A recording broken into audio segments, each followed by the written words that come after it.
The night air in the village of Hinterkaifeck didn't just feel cold. It felt heavy, as if the Bavarian sky were pressing down with the weight of a secret it wasn't yet ready to reveal. In March 1922, the Gruber family began noticing things that defied the logic of their isolated farmstead. Footprints emerged from the dense woods, leading directly toward the house, yet no tracks ever led back out. Scratches echoed from the attic long after the servants had gone to bed, and a set of keys, the only ones to the main house, simply vanished into thin air. It wasn't just the isolation of the farm that unsettled the neighbors. It was the suffocating silence that seemed to swallow the property whole. A silence that was about to be broken by one of the most baffling and brutal crimes in history. The farm was inhabited by Andreas Gruber, his wife Chilia, their widowed daughter Victoria, and her two children, Chilia and Joseph. They were not well liked in the community, known instead for being reclusive, stern, and shrouded in rumors of family scandal. This social wall meant that when the family stopped appearing at church and the young Chilia missed school, no one rushed to investigate immediately. For several days, the farm sat in an eerie state of suspended animation. Smoke continued to rise from the chimney, the cattle were fed, and neighbors even spotted a figure walking across the yard at twilight. To the outside world, life at Hinterkaifeck was proceeding as usual. But behind the heavy oak doors, a nightmare had already taken root. It wasn't until April 4th that a search party finally entered the property, driven by a growing sense of dread that couldn't be ignored any longer. They headed first to the barn, where the heavy scent of hay and livestock usually dominated. Instead, they found a sight that would haunt the village for generations.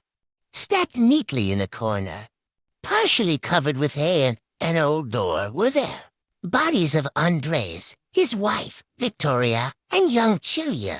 Each had been killed with a single, precise blow to the head, delivered by a pickaxe-like tool called a mattock. The precision was chilling. It suggested a killer who was not only strong but possessed an icy, calculated focus that allowed them to lure the victims out one by one. The horror deepened when the searchers moved into the house. In the small, quiet bedroom, they found the youngest child, 2-year-old Joseph, dead in his crib. Even more tragic was the discovery of the new maid, Maria Baumgartner, who had arrived at the farm only hours before the massacre began. She lay in her room, her bags likely still packed, her life extinguished before she had even properly introduced herself to her employers. The geography of the crime suggested a systematic execution.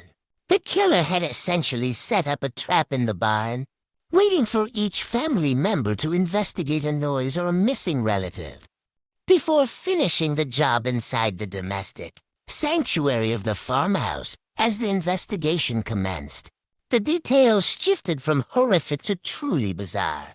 State pathologists determined that the murders had likely occurred on Friday evening. However, the search party didn't find the bodies until the following Tuesday. This meant that for nearly 4 days, the killer had lived on the farm with the corpses. They hadn't fled into the night like a typical criminal. Instead, they had made themselves at home. Evidence showed that the stove had been used to cook meals, the beds had been slept in, and the livestock had been meticulously cared for. Someone had spent a long weekend in a house of the dead, tending to the cows and eating the family's bread while their victims lay cold just a few yards away. The robbery motive was quickly discarded by the police, although the Grubers were known to keep a significant amount of cash on the property. Large sums of money and jewelry were found untouched in plain sight. This wasn't a crime of desperation or greed. It was a crime of intent. The killer hadn't come for the gold. They had come for the people. This realization sent a wave of paranoia through the surrounding towns. If the motive wasn't money, then it had to be personal. Yet the family was so isolated that few people knew enough about them to harbor such a visceral, murderous grudge. Investigators began to look into the ghostly events leading up to the murders. Andreas had told neighbors about finding a newspaper on his porch that he didn't subscribe to, and hearing footsteps in the attic that didn't match anyone in the house. He had even found a lock on the tool shed had been tampered with. At the time, his neighbors thought he was simply being a grumpy old man losing his grip on reality, but in hindsight, these were the clear signs of a stalking phase. The killer hadn't just broken in on Friday, watching the family's routine and waiting for the perfect moment to strike. The list of suspects grew long but yielded nothing but dead ends. There was the neighbor, Lorenz Schlittenbauer, who had once been involved with Victoria and was the one who led the search party. Some thought his discovery of the bodies was a bit too convenient, and his behavior at the scene was described as oddly calm. Then there were the rumors of Victoria's supposedly deceased husband, Karl Gabriel, returning from the Great War. Though he was reported killed in the trenches of France, his body was never recovered, leading many to believe he had returned in a fit of rage to find his family in shambles. Yet, no evidence ever placed him back on German soil. Over 100 suspects were eventually questioned, and the investigation remained active for decades. Even as late as the 1950s, people were still being brought in for questioning. As deathbed confessions and old grudges resurfaced, the police even went so far as to send the skulls of the victims to clairvoyants in Munich, hoping that psychic intervention might succeed where forensic science had failed. The skulls were unfortunately lost during the chaos of World War II, leaving the victims to be buried headless, their physical remains as incomplete as the answers to their deaths. Modern forensic students revisited the case in 2007 using modern profiling techniques. While they concluded that they could identify a most likely suspect, they refused to name the individual out of respect for living descendants.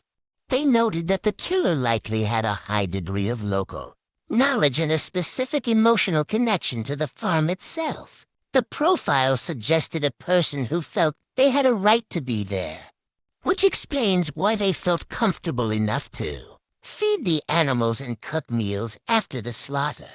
It wasn't an intrusion to the killer.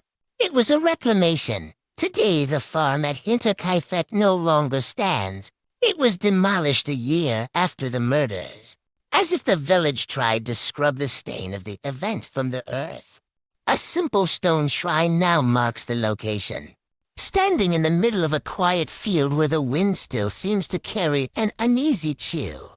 The case remains the most famous unsolved mystery in German history, a chilling reminder that sometimes the most dangerous monsters aren't the ones who hide in the woods, watching and waiting for the keys to disappear. The story of Hinterkaifeck is a descent into the darkest corners of human nature, where the line between a haunting and a homicide becomes blurred.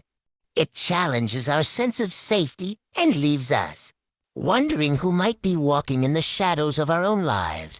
If you found this journey into the macabre as fascinating as we did, make sure to subscribe to the Obscure Files channel for more deep dives into the world's most unsettling mysteries.